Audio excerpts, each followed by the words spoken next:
Anda ingin menjadi kaya? Assalamualaikum warahmatullahi wabarakatuh. Mempamerkan harta merupakan sikap riya yang dilarang oleh Islam. Allah Subhanahu wa Ta'ala sangat tidak menyukai hambanya yang memiliki sifat sombong dengan mempamerkan harta kekayaan mereka, sebagaimana firman Allah Ta'ala dalam surah Luqman ayat 18. Dalam sebuah hadis sahih Muslim juga, Nabi Muhammad SAW melarang kita menggunakan bekas minuman dan makanan yang diperbuat daripada emas dan perak. Kita boleh melihat sendiri tempat kediaman Nabi Muhammad yang sangat simpel dan sederhana. Baginda tidak menunjuk, walhal baginda adalah saudagar yang kaya dan boleh sahaja baginda meminta kekayaan yang banyak daripada Allah Subhanahu wa Ta'ala. Bagaimanapun, ini tidak bermakna kita harus menjadi miskin. Islam sangat menggalakkan umatnya menjadi kaya, memiliki harta benda sebagaimana firman Allah Ta'ala dalam surah An-Nisa ayat 32. Malah ada disebutkan dalam hadis sahih Bukhari dan Muslim bahawa seseorang umat Islam yang mati mempertahankan hartanya dari pencuri, maka ia dianugerahkan syahid. Ini memperlihatkan bahawa Islam menggalakkan umatnya memiliki harta dan mempertahankannya. Mengapa umat Islam perlu menjadi kaya dan bagaimanakah caranya kita boleh menjadi kaya mengikut Islam? Baiklah, 3 sebab mengapa umat Islam perlu menjadi kaya. Sebab yang pertama ialah supaya umat Islam dapat membayar zakat lebih, sehinggakan tiada lagi orang yang miskin.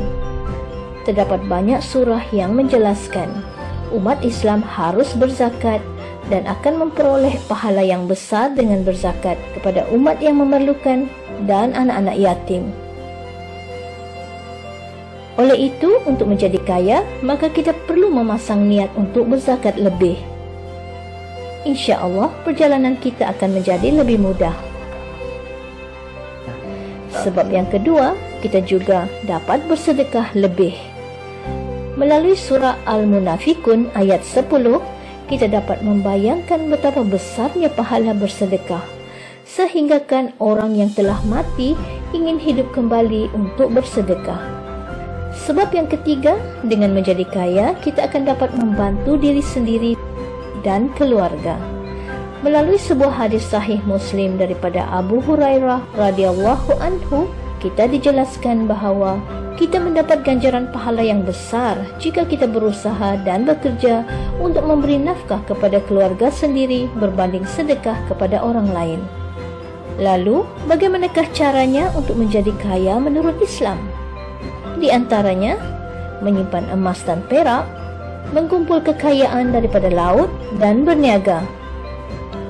Nampak susah, tetapi rupa-rupanya ianya mudah. Kita lihat cara yang pertama ialah menyimpan emas dan perak seperti yang disebut dalam surah Ali Imran ayat 14, dan bukannya wang ringgit. Terutamanya emas yang begitu tinggi nilainya, sedangkan nilai mata wang menyusut dari hari ke sehari. Surah At-Taubah ayat 34 membuktikan bahawa emas dan perak adalah simpanan sebenar. Emas adalah logam yang paling lembut di muka bumi, dan seperti yang disebut dalam surah Ali Imran ayat 91, emas sepenuh bumi, yang bermaksud emas terdapat di seluruh dunia dari kerak bumi dalam bentuk butiran, urat batuan dan mendapan aluvial. Kalau di Malaysia, ia boleh didapati dengan banyak di Lombong Emas Lubuk Mandi dan Lombong Emas Penjam. Untuk masuk ke Lombong, kerajaan menetapkan syarat-syarat tertentu. Maka, jika anda benar-benar ingin mencari jalan mudah untuk mendapatkan emas dan perak di luar Lombong, iaitu di dalam tanah, gunalah alat pengesan logam.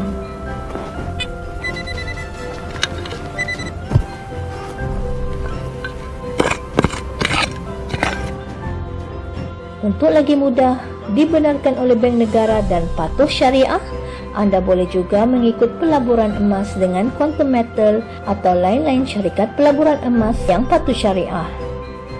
Pelaburan minimal untuk Quantum Metal hanya RM10. Mudah kan? Cara yang kedua menjadi kaya ialah mengumpul kekayaan daripada laut. Selain emas dan perak yang tinggi nilainya, bahkan terdapat di syurga juga mutiara yang berasal daripada laut disebut dalam Al-Quran. Salah satunya ialah surah Fatir ayat 33. Terlihat surah An-Nahl ayat 14 yang menyebut adanya perhiasan yang boleh memberi keuntungan kepada kita. Antara perhiasan yang terdapat di laut ialah harta karun yang terbenam daripada kapal-kapal yang karam. Beruntunglah nelayan laut dalam boleh mendapatkan mutiara dan harta karun, tapi jangan bersedih jika Anda tidak dapat ke laut dalam. Harta karun berupa perhiasan ini kemudiannya akan dibawa ombak dan gelombang ke pesisir pantai, yang mana Anda juga boleh mengesannya menggunakan pengesan logam. Ramai yang sudah mencuba cara ini dan menjadi kaya. Selain itu, berniaga amat digalakkan dalam Islam, kerana ia memberi sumber rezeki yang banyak jika dijalankan dengan betul, bahkan boleh memberi pahala yang besar. Ini dapat kita lihat dalam banyak surah dan hadis. Bagaimanapun, ramai yang tidak berniaga kerana tidak mempunyai modal. Jika kita perhatikan surah Ali Imran ayat 14 sekali lagi, disebutkan bahawa binatang-binatang ternak dan kebun-kebun tanaman dapat memberi kita kesenangan hidup di dunia. Dan bentuk perniagaan seperti ini tidak memerlukan modal, tetapi sedikit usaha dan kesungguhan. Binatang-binatang ternak ini bukan sahaja diniagakan untuk daging dan susunya, malah najisnya juga dijadikan baja. Daripada tumbuh-tumbuhan yang melata di bumi, dengan mengambil daun-daun gugur untuk dijadikan baja juga, sudah boleh menguntungkan perniagaan. Jika kita lihat di Shopee dan Lazada hari ini, ada peniaga yang menjual tanah sungai yang diambilnya di tepi sungai, batu-batuan, sabut kelapa, dan diniagakan untuk kegunaan petani bandar yang membuat tanam-tanaman secara kecil-kecilan.